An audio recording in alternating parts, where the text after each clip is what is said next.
Hello, everybody. I'm Jackie K. Cooper, and this is Tell Me a Story Thursday. And it's where I read from my past books. There are 8 of them. The current one, The Wisdom of Winter. Get your copy now as soon as you can. But I'm reading a story from Journey of a Gentle Southern Man, which was my first book. And the story I'm reading tonight is called He's My Friend and I Like Him. Now, I sometimes think about, I write about my friends and I don't always say, oh, hey, you want to read this story I wrote about you? No, I just kind of plow through it and hope for the best. But anyway, this is about my friend Chuck, and it's called He's My Friend and I Like Him. Friends are special people who get you through the bad times and share your good times. They come in all shapes and sizes, all ages and personalities. Let me tell you about my friend Chuck. He is one in a million, at least in my book. We've been friends since the beginning of time. I can't remember when he wasn't around to talk to, laugh with, share with. If you have one friendship like Chuck's in your life, you are ahead of the game. Back when we were growing up, Chuck was smarter than me and more athletic than me. It wasn't hard to be more athletic, but I was pretty smart. But Chuck was smarter, and in his subtle way, he never let me forget it. He also considered himself more realistic and was constantly telling me I lived in a dream or fantasy world. Maybe I did. Chuck and I went through grammar school, high school, and college together. After college, Chuck got married for the first time. He married a girl who had just finished her freshman year in college but was eager to be wed and start a family.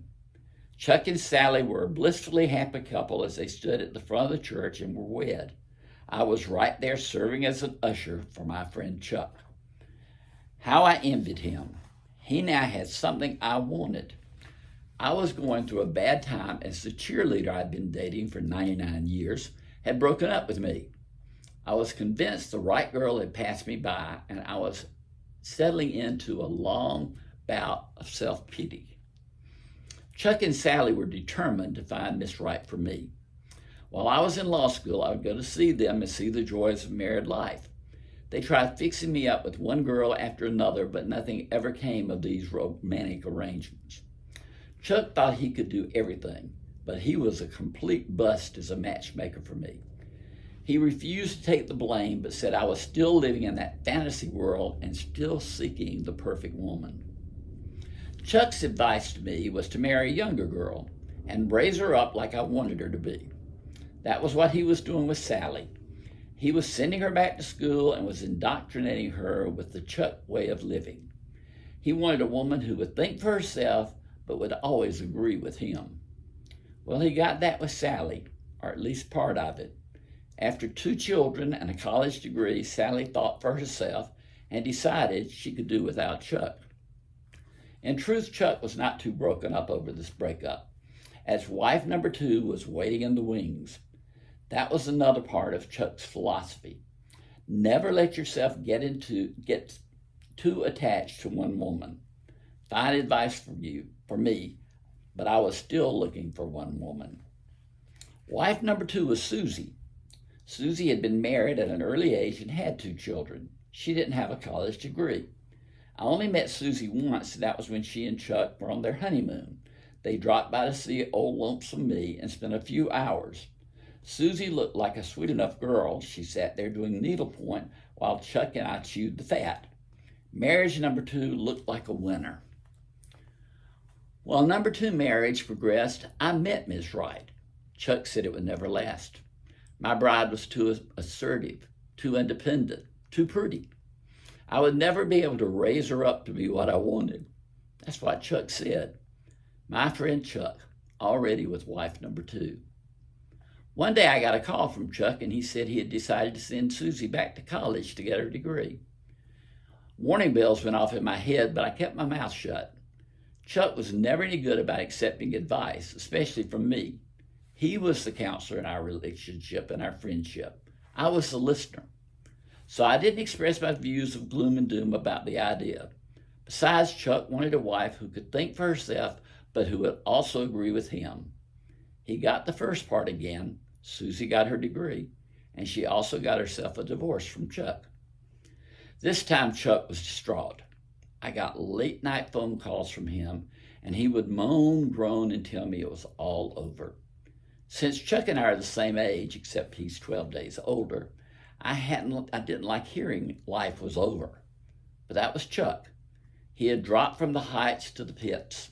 He began to write morbid poetry about souls in depressive verse, and then he would began to write morbid poetry about souls in torment through loss of love. I wanted to get that in.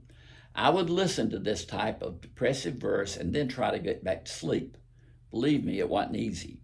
His poetry was like Rod McEwen with a terminal disease.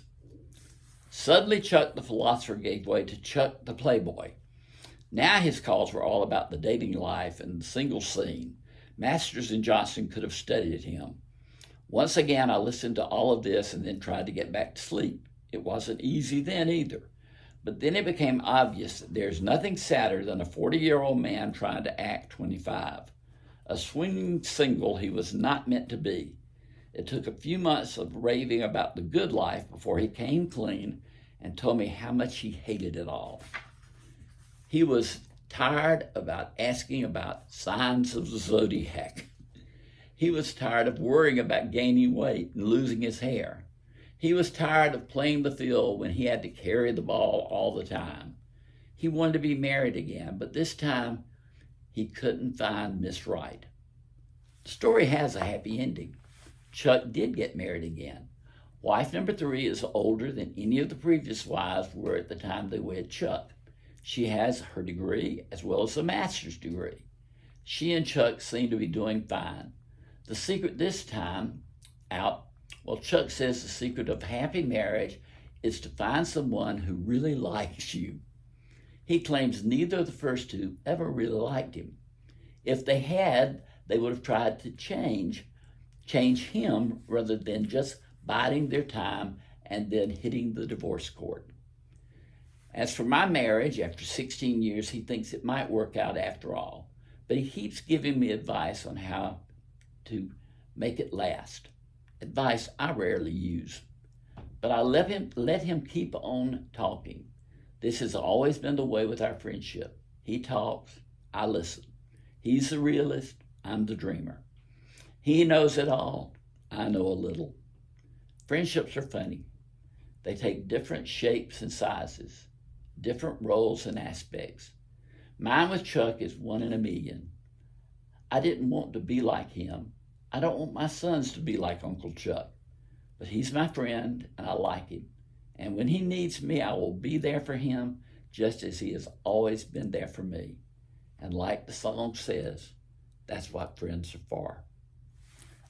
This book, I finished it on May 31st, 1999. And right before I turned it in for publishing, I got word that Chuck had died. He never got to read the story. He never got to see any of my books. But his friendship has stayed with me over the years. I'm still good friends with his third wife. She's a wonderful person. And we talk about Chuck often. But this has been Jackie K. Cooper with Tell Me a Story Thursday.